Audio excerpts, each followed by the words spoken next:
Dans le paisible village de lumière, où les maisons étaient entourées de vastes prairies et de collines verdoyantes, vivait Léa, une petite fille aux cheveux bruns foncés et aux yeux pétillants de curiosité.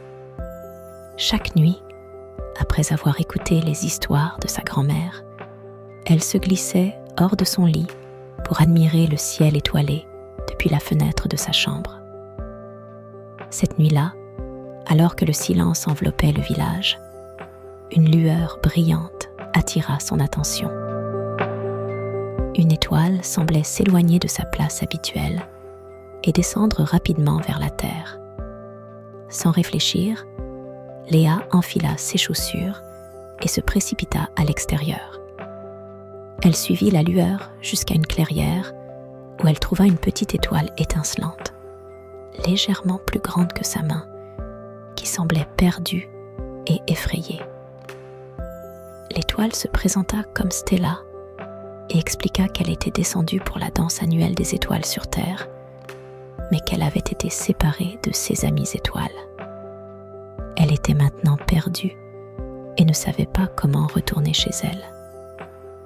Léa, touchée par l'histoire de Stella, décida de l'aider.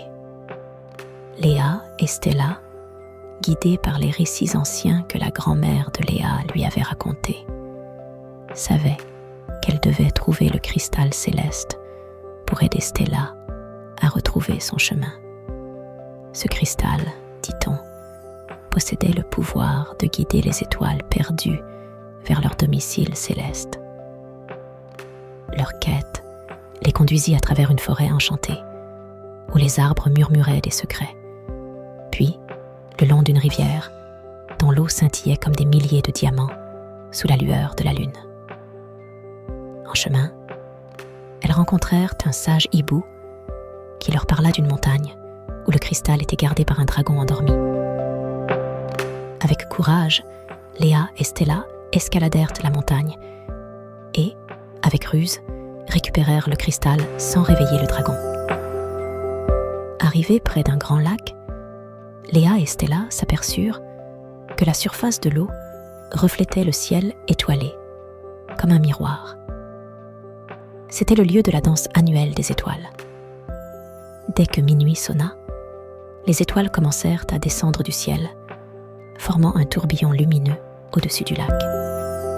Elles dansaient gracieusement, chaque mouvement racontant une histoire. Stella, encouragée par Léa, rejoignit la danse, se mêlant aux autres étoiles. Léa, quant à elle, était émerveillée par ce spectacle magique. La danse dura toute la nuit, et à l'aube, les étoiles remontèrent dans le ciel, laissant le lac calme et paisible.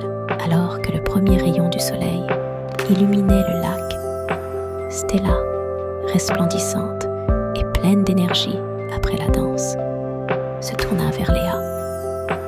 Elle la remercia de l'avoir aidée et lui confia un petit morceau du cristal céleste en souvenir de leur aventure.